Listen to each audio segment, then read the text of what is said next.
The summer sun hung low over the countryside as Daniel Reed guided his motorcycle down the empty highway. At 28, he'd learned to find peace in these solo rides to the farmland where he'd grown up.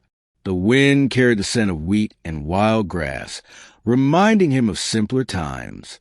That's when he saw her. A young woman stood beside a white sedan on the shoulder, her long blonde hair catching the golden light. She wore a cream knit sweater and a lavender skirt. And even from a distance, Daniel could see the worry in her posture. He slowed the motorcycle and pulled up beside her. "Need some help?" She turned, and Daniel was struck by how young she looked. Maybe 22 or 23. Her blue eyes were rimmed with frustration. But there was something else there, too, something that made him feel like he'd seen her before. "I ran out of gas," she said, gesturing helplessly at the car. "I thought I could make it to the next town, but I was wrong." Daniel killed the engine and set the kickstand. "Nearest station is about 5 miles up the road. I can give you a ride if you want." The young woman hesitated, studying him. Daniel understood. A lone woman on an empty road had every right to be cautious. "I'm Daniel," he offered. "Grew up in Millbrook, just past the station. I'm heading home from work." Something flickered across her face at the mention of Millbrook, but it passed quickly. "I'm Claire," she said quietly. "And yes, I'd appreciate the ride." Daniel pulled out the spare helmet he always carried. His younger sister used to ride with him before she moved to the city, and he'd never gotten around to removing it from the bike. Claire secured the helmet and climbed on behind him, her hands resting lightly on his shoulders. As they started down the highway, Daniel felt an odd sensation, like he was supposed to remember something just out of reach. "So what brings you out this way?" he called back over the wind. There was a long pause before she answered. "I'm looking for someone." Daniel wanted to ask more, but the engine's rumble made conversation difficult.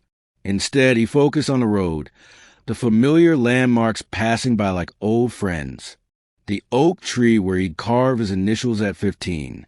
The turnoff to Henderson's farm where he'd worked summers during high school. The bridge over Willow Creek where his family used to have picnics. Behind him, he felt Claire shift, and he wondered if she was crying. Her grip on his shoulders had tightened. The gas station appeared on the horizon, a small oasis of fluorescent lights against the darkening sky. Daniel pulled in and cut the engine. Claire removed her helmet, and Daniel saw that her eyes were indeed wet with tears. "Thank you," she said. "You didn't have to stop. Couldn't just leave you there." She managed a small smile, but it was weighted with sadness. "Can I ask you something? Do you know anyone in Millbrook with the last name Whitmore?" Daniel's heart skipped. "Whitmore? That was my mother's maiden name." "Why?" Claire's face went pale. Her hands were shaking as she reached into her purse and pulled out an old photograph, its edges worn from years of handling. "Is this your family?" Daniel took the photo and felt the world tilt. It was a picture from a 4th of July barbecue, taken when he was about 13. His parents, his older brother Marcus, his little sister Amy, and there, standing between him and Marcus, was a little blonde girl with gap-toothed smile. His cousin Emma. "Where did you get this?"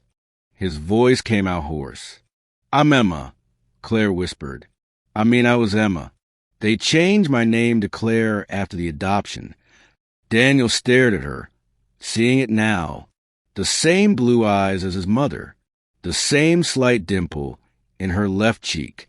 The little cousin who'd vanished 15 years ago when her parents died in a car accident and the foster system swallowed her whole. "We looked for you," he said, his own voice breaking. "For years we looked. Mom called every agency, hired a private investigator. We never stopped looking." Emma, Claire, whoever she was now, was crying openly.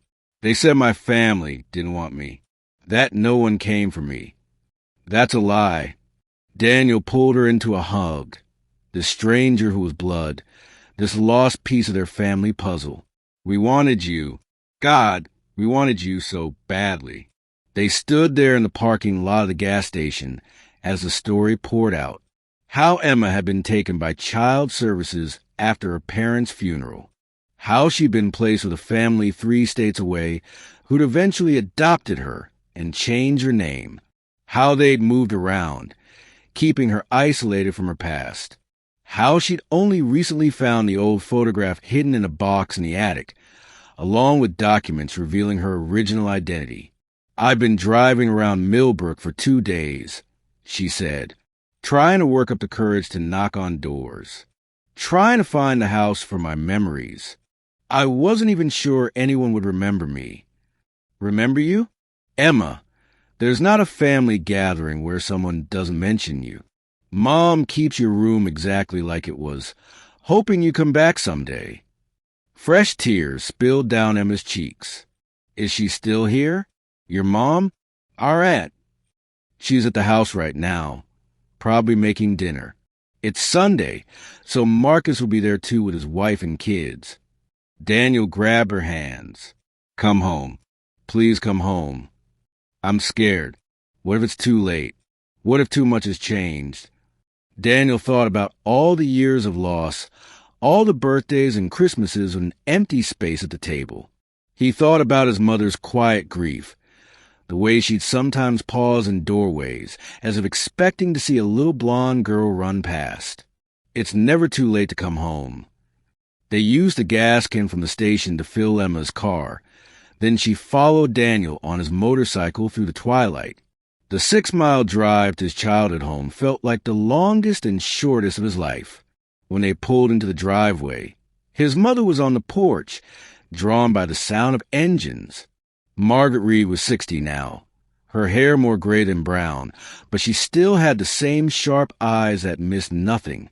Daniel climbed off the motorcycle and helped Emma from her car. He watched his mother's face as Emma walked toward the porch light.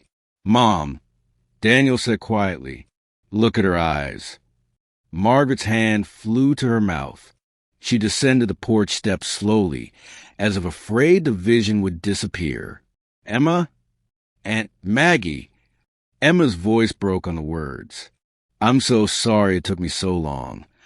Margaret ran the last few steps and gathered Emma into her arms, both of them sobbing.